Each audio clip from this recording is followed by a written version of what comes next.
Today we will journey up the Nile beyond Egypt to introduce the cultures of ancient Nubia, sometimes termed Egypt's rival in Africa. This slide is to orient us to the location under discussion and its relationship with other ancient cultures, both familiar and unfamiliar. To the north are the civilizations of Egypt and Mesopotamia, as well as Greece, while adjacent to Nubia to the east is the civilization of Aksum in Ethiopia. From the beginnings of Egyptian civilization around 3200 to 3000 BC, they sought to control Nubia due to the resources and trade routes that ran through it. This map shows how the kingdom centered at Hierakonpolis, then known as Nekhen, expanded over several generations, both towards the north, taking control of Lower Egypt and extending into the Sinai and Canaan, modern Israel-Palestine, and southwards into Lower Nubia, between Elephantine and Qustul. During the Old Kingdom, Egyptian control ended at the first cataract of the Nile, which was an area of rapids which inhibited navigation. Beyond that, and in areas to the east and west of the Nile Valley, were various tribes and small settlements and chiefdoms, which the Egyptians attempted to control with varying success. As yet, there was no major state in Nubia that rivaled or threatened Egypt. Trade expeditions were sent up the river and across the desert. One expedition toward the end of the Old Kingdom brought a dancing dwarf to the court of the boy king Pepi II, who was delighted at the prospect of this novelty. The Middle Kingdom of Egypt saw the extension of Egyptian control beyond the second cataract of the Nile in an attempt to more directly and securely control the resources and trade routes of the area. With the disintegration of the Middle Kingdom into several competing dynasties in Egypt and the invasion of the Asiatic Hyksos, who took control over most of northern Egypt, Egyptian control of Nubia was lost and a powerful kingdom emerged centered at Kerma, south of the Third Cataract. Their control eventually extended from the First Cataract all the way to the Fourth Cataract, cutting off access for the Egyptian rulers at Thebes to the gold fields in Nubia and trade routes across the desert and deep into Africa. At the right of this slide are several scenes from Kerma, remains of the city on top, burial mounds, the foundation of a large circular hut-type building, and the central fortress of Kerma at the bottom. The rulers of Kerma practiced human sacrifice on a large scale in connection with their burials, which suggests that, similar to the Aztecs of Mexico, they may have engaged in almost perpetual warfare to have prisoners to sacrifice in this manner. Sacrificing large numbers of your own citizens would have a negative influence on the population and would not endear them to their subjects.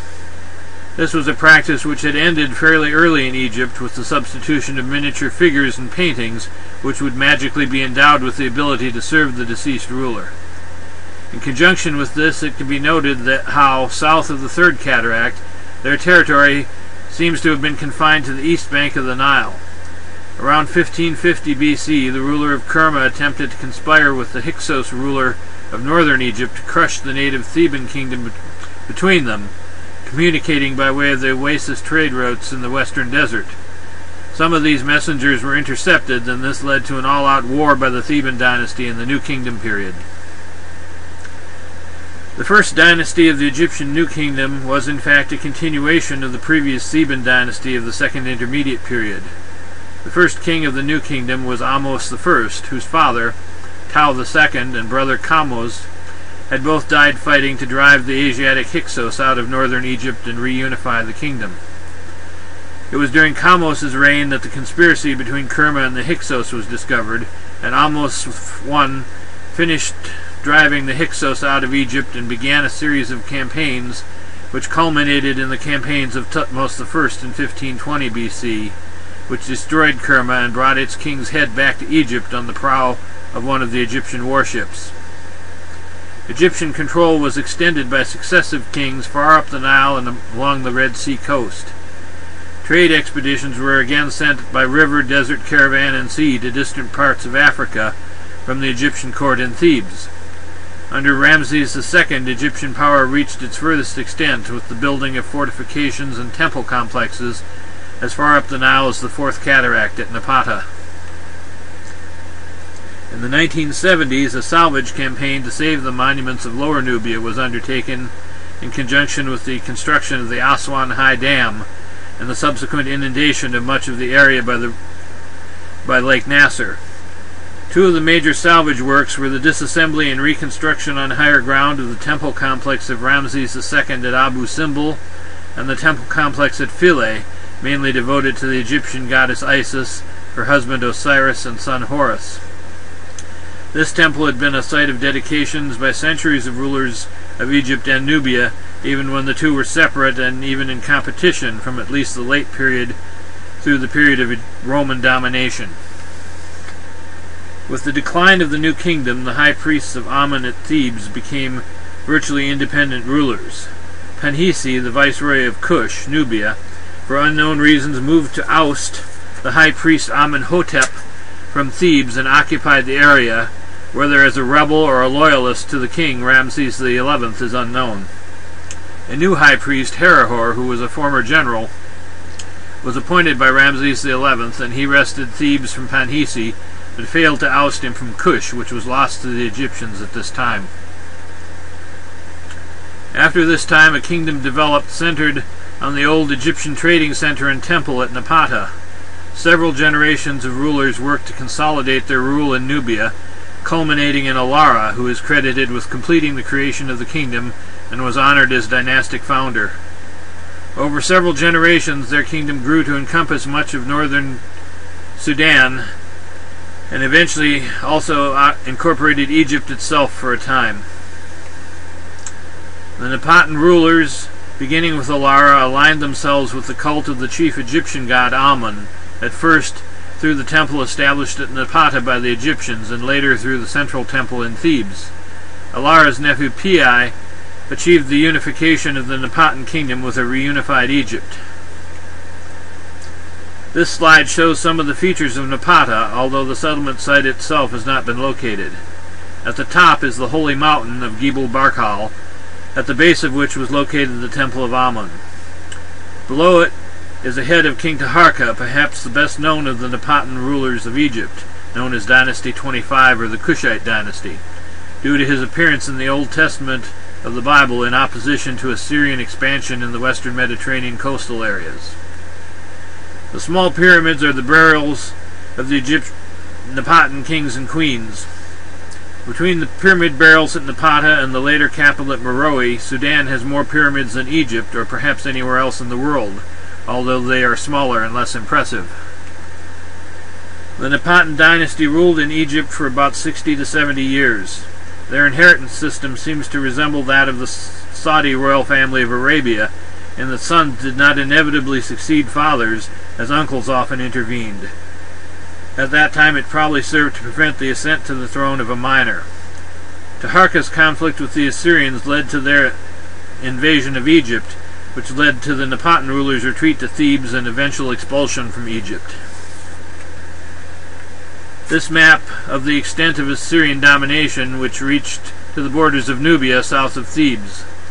The subsequent Babylonian Empire didn't conquer Egypt, but left native dynasts in control.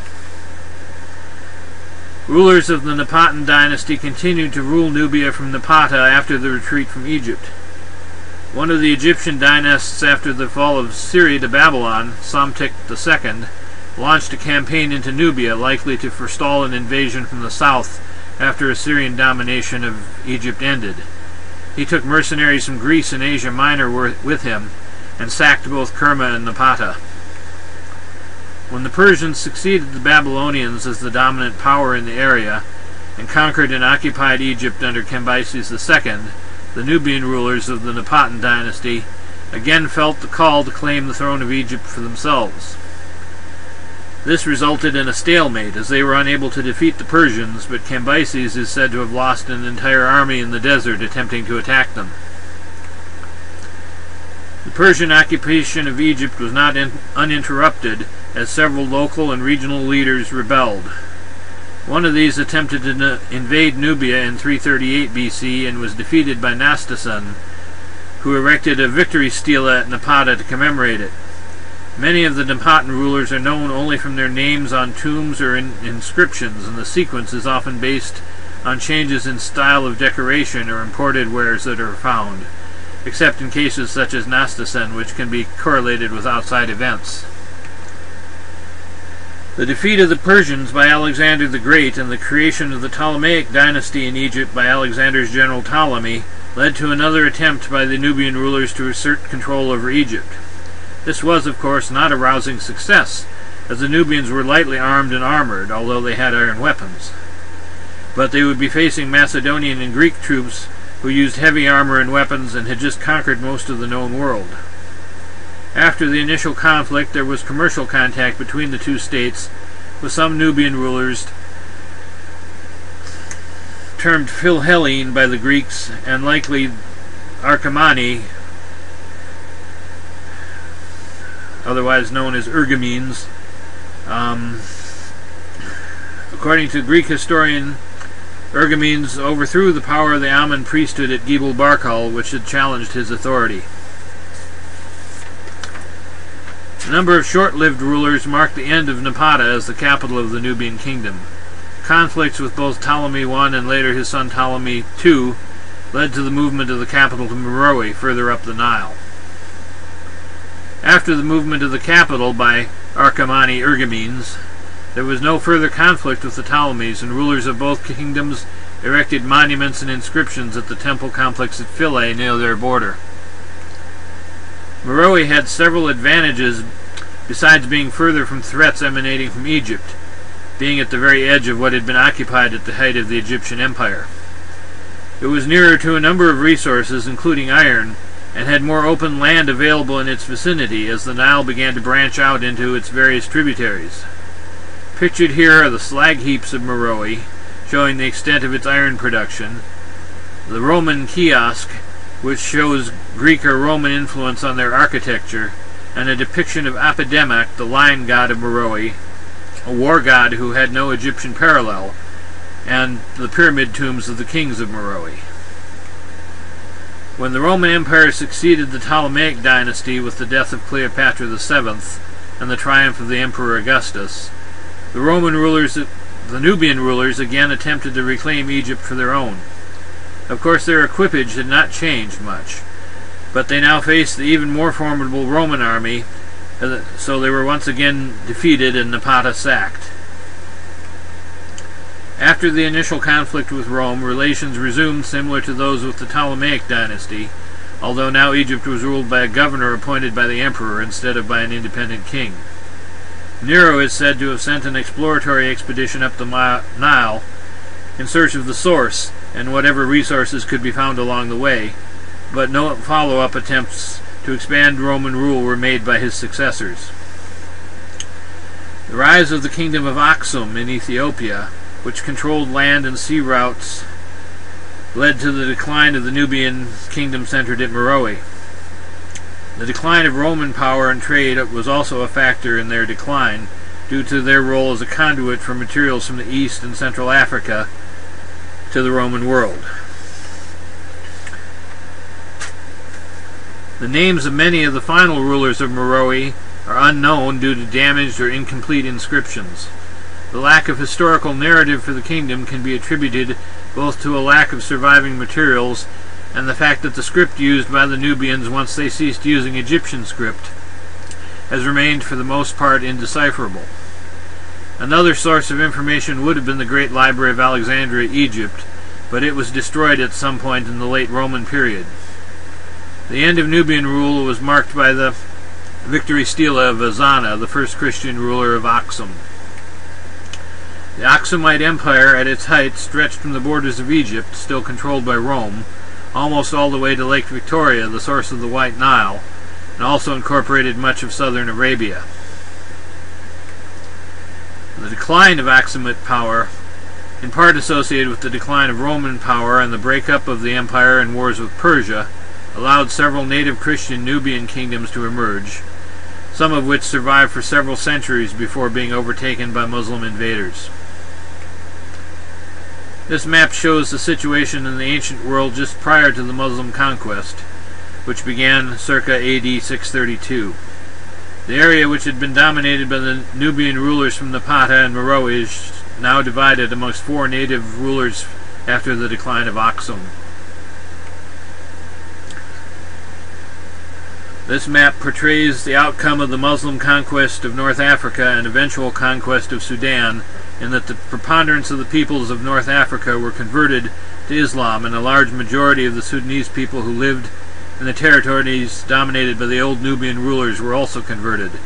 Conflict between the various religions, Sunni and Shia Muslims, various Christian sects and others, and ethnic tribal groups, makes Sudan a difficult place to research.